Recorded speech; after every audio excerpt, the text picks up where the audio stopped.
क्या है, मैं प्रताप सिंह चक्कर क्या है, इस समय का घेरा पूरा घूमता है।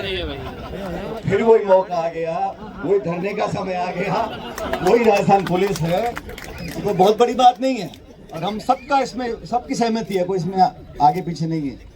अध्यक्ष जी ने बोल दिया, प्रताप सिंह जी और गहलोत साहब मुस्कुरा रहे हैं, आप उनके मंत्री रहे, उनकी भी अनुमति है, सबकी इसमें सहमति है। मेरे भी आप जिलाध्यक्ष रहे हो तो हम सब सहमत हैं इस बात से। लेकिन कि कैसे व्यक्ति विशेष के हाथों में पूरे देश की अर्थव्यवस्था को देने का जो काम किया जा चुका है, अधिकांश किया जा चुका है।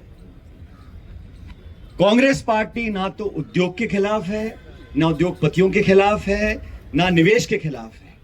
1991 में जब देश में आर्थिक संकट आ गया था तो मनमोहन सिंह जी ने, नरसिम्हा राव जी ने देश की अर्थव्यवस्था को खोला।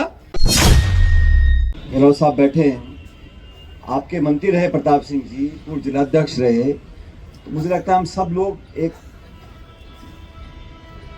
सर्वसम्मति से इस बात को मानते हैं कि आज प्रताप सिंह खाचरियावास जी जूते पहन के आए हैं, तो जो पुलिस के सामने प्रदर्शन करना है, हम सबकी तरफ से प्रताप सिंह जी को नॉमिनेट करते हैं कि आगे जाएं और मजबूती से हमारी बात को रख दें।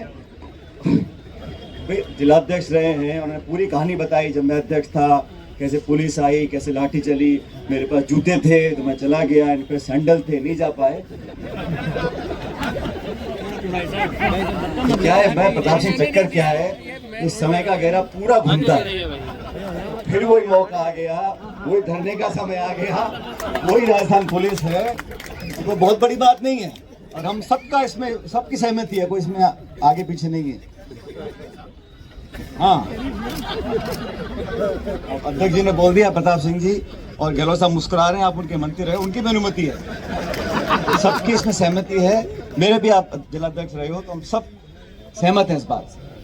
लेकिन साथियों, आज जो देश की संसद में हो रहा है, 4 जून 2024 को जो लोकसभा के परिणाम आए, जिस प्रकार की आक्रामक रणनीति को अंजाम ये भाजपा की सरकार दे रही है, और पूर्व वक्ताओं ने इस बारे में बताया आपको कि कैसे व्यक्ति विशेष के हाथों में पूरे देश की अर्थव्यवस्था को देने का जो काम किया जा चुका है, अधिकांश किया जा चुका है।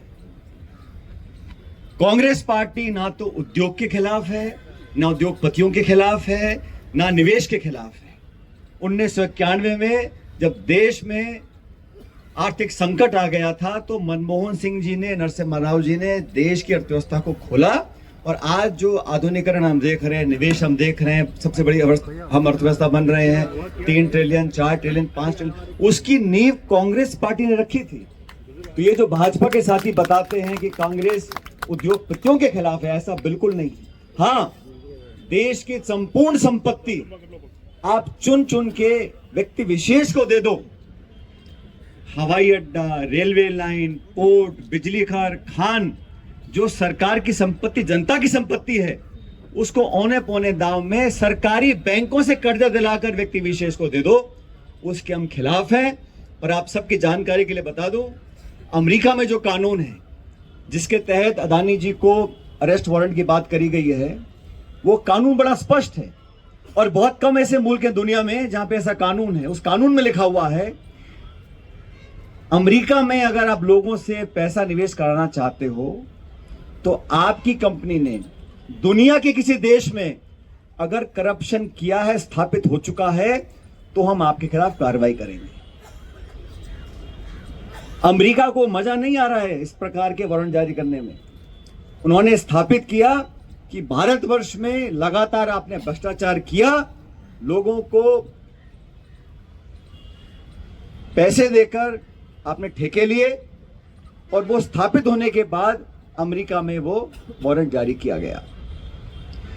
अब भारतवर्ष में राहुल गांधी जी ने लंबे समय से इस बात को उठा रखा है कि जो लोग इस देश की संपत्ति को हड़पना चाहते हैं, लाखों करोड़ का ऋण माफ उनका करते हो, तो आप इसको अपने बगल में बिठाकर प्रधानमंत्री जी उनको दोषमुक्त करना चाहते हैं। भारत में जहां जहां करप्शन किया है, जिस जिस राज्य में किया है, उसका खुलासा होना चाहिए और आप न्यायपूर्ण कार्रवाई करो।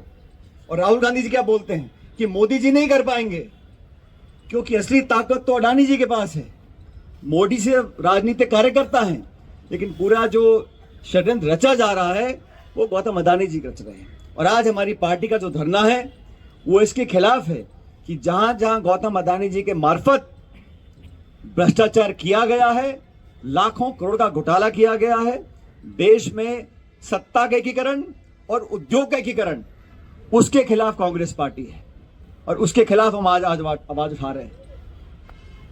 मणिपुर के बारे में कुछ साथियों ने बोला, किससे छिपा हुआ है कि मणिपुर में लगातार आग लगी हुई है, एक युद्ध वाली स्थिति बनी हुई है, शोषण हो रहा है, महिलाओं के साथ अत्याचार हो रहा है और लगातार वहां पर गोलियां चल रही हैं।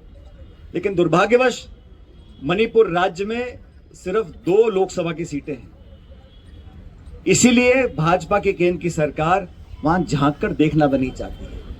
यह नैतिकता बनती है प्रधानमंत्री जी की कि वहां पर जाएं, उनके जो जख्म है उन पर मरहम लगाएं, शांति की बात करें, शांति की अपील करें।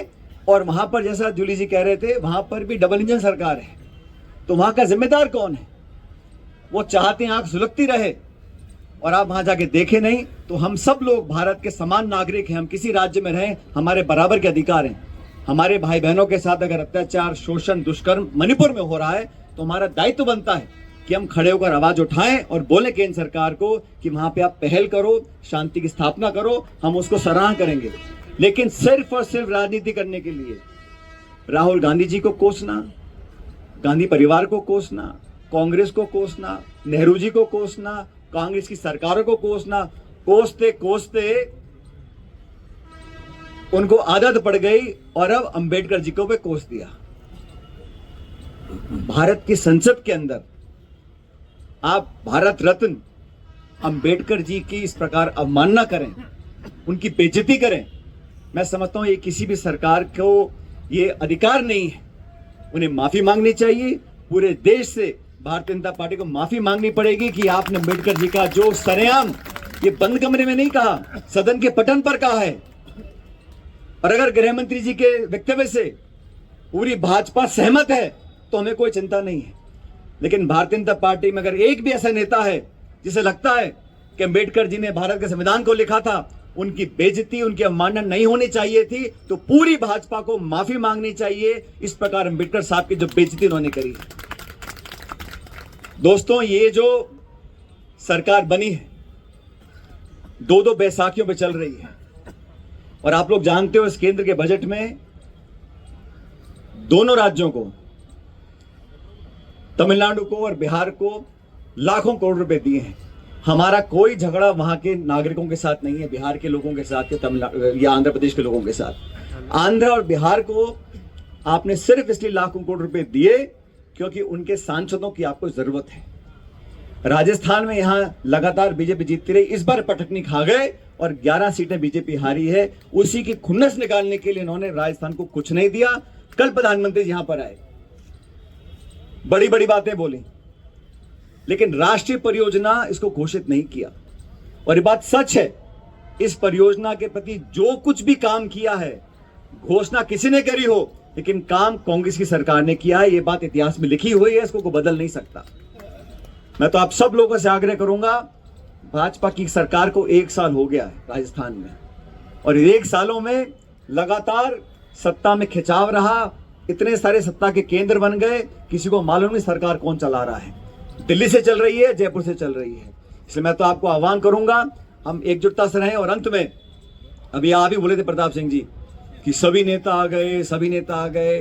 अरे छोड़ो, ये भाजपा के लोग प्रचार करते हैं अखबार से और मोबाइल पे, पूरी कांग्रेस पार्टी एकजुट है, एकजुट रहेगी और 4 साल के बाद सरकार कांग्रेस की बनेगी। ये फालतू की बात है। ये जितने लोग यहाँ बैठे हैं, हम लोग छोटा बड़ा, महिला पुरुष, हम सब पूरे परिवार के सदस्य हैं और हम लोगों को अपने परिवार के मान सम्मान की सुरक्षा रखनी है। राहुल गांधी जी के आदेश के अनुसार हम राजस्थान की सरकार को चैन से बैठने नहीं देंगे और 4 साल के बाद दोबारा कांग्रेस का शासन बनेगा। ये जिम्मेदारी हम सब लोगों की है, कोई बड़ा छोटा नहीं है।